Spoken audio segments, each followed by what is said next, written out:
आज के इस वीडियो में हम जानेंगे पोरफायरिन, मेटलोपोरफायरिन, हीमोग्लोबिन और मायोग्लोबिन के बारे में।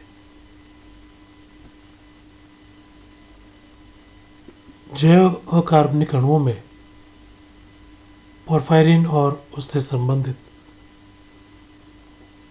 संकुलों की यदि बात करें तो पोरफायरिन रिंग में एक वर्गाकार समतलीय ज्यामिति होती है जिसके केंद्र में पॉकेट नुमा संरचना होती है, जैसा कि आपको चित्र में दर्शाया गया है। इसके केंद्र में जो पॉकेट नुमा संरचना है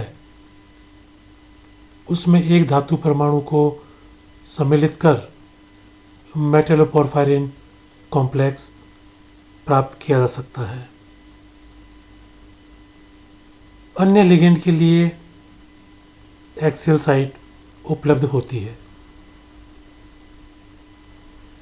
किसी भी मेटलोपोरफायरिन की संरचना, विशिष्टता और प्रतिक्रियाशीलता को उसकी साइड चेन, धातु आयन और उसके आसपास में जो स्पीसीज लगे हैं उनको बदलकर बदली जा सकती है। दूसरे शब्दों में हम ये कह सकते हैं कि किसी भी मेटलोपोरफायरिन की विशिष्टता धातु आयन, साइड चेन और आसपास की प्रजातियों पर निर्भर करती है। यहाँ चित्र में मेटलोपोरफायरिन कॉम्प्लेक्स दिखाया गया है।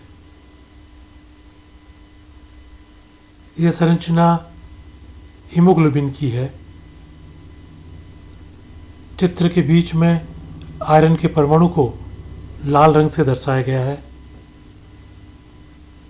जबकि 4 आंतरिक नाइट्रोजन परमाणुओं को नीले रंग से दर्शाया गया है।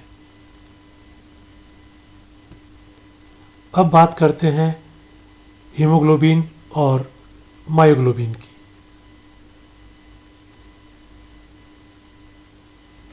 ये रक्त और मांसपेशियों के ऊतकों में ऑक्सीजन स्थानांतरण और भंडारण का कार्य करते हैं। हीमोग्लोबिन फेफड़ों या गलफड़ों से ऊतकों और मांसपेशियों तक ऑक्सीजन पहुंचाता है, जबकि मायोग्लोबिन मांसपेशियों और ऊतकों में ऑक्सीजन को संग्रहित करता है।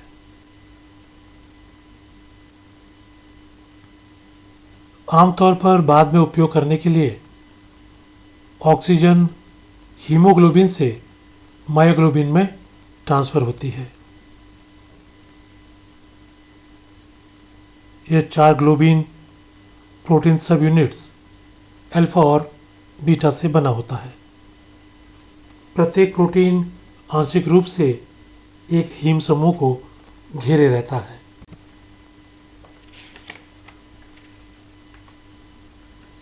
पोरफायरिन पॉकेट के प्रत्येक हीम समूह में आयरन की एक अक्षीय स्थिति प्रोटीन की इमिडाजोल नाइट्रोजन से बंधी होती है।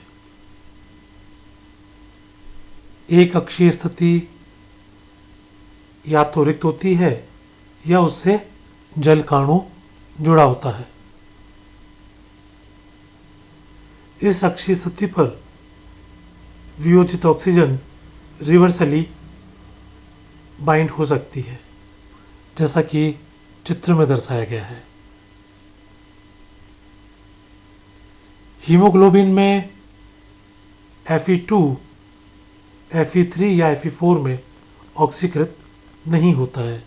यहाँ यह ध्यान देने योग्य बात है कि हीमोग्लोबिन में Fe2, Fe3 या Fe4 में ऑक्सीकृत नहीं होता है।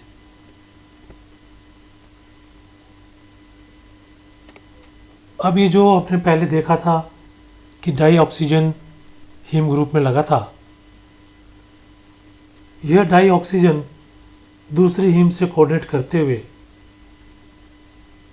पाई पर ऑक्सो कॉम्प्लेक्स का गठन करता है, जैसा कि यहाँ चित्र में दर्शाया गया है कि पहला हीम जिस पर कि डाई ऑक्सीजन थी वह दूसरे हीम से क्रिया कर पर ऑक्सो कॉम्प्लेक्स का गठन करता है।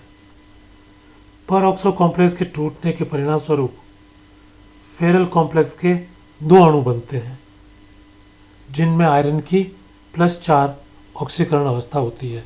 इसे भी नीचे चित्र में दर्शाया गया है।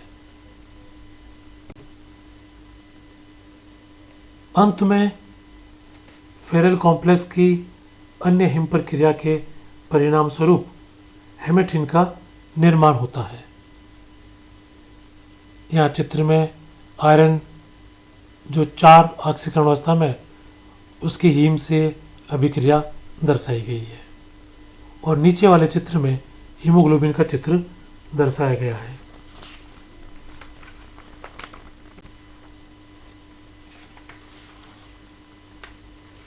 गैर ऑक्सीजन वाले हीमोग्लोबिन में Fe2 पोरफिरिन नाइट्रोजन के तल से लगभग 70 pm होता है।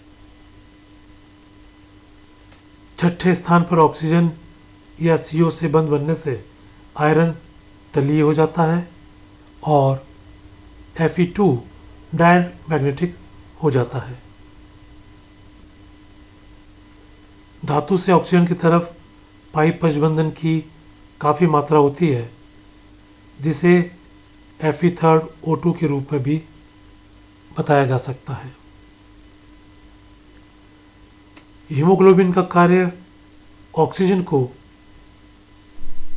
हाई ऑक्सीजन प्रेशर पर बांधना है और इसे रक्त के माध्यम से जहां इसकी आवश्यकता हो वहां तक ले जाना है और भंडारण के लिए ऑक्सीजन को मायोग्लोबिन तक ले जाना होता है। इसे अभिक्रिया के रूप में यहाँ आपकी स्क्रीन पर दर्शाया गया है।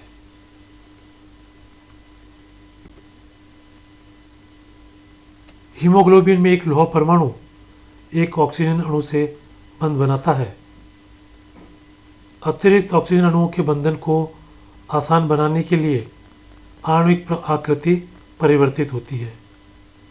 इसी तरह से ऑक्सीजन का प्रारंभिक निष्कासन शेष ऑक्सीजनों के निष्कासन को ट्रिगर करता है, अर्थात जब ऑक्सीजन का पहला अणु निकलना प्रारंभ होता है तो वह जो ऑक्सीजन के बाकी अणु हैं उनको भी निकलने के लिए प्रेरित करता है।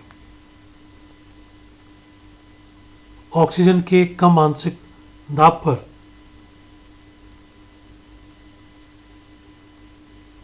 मायोग्लोबिन ऑक्सीजन के लिए अधिक एफिनिटी प्रदर्शित करता है।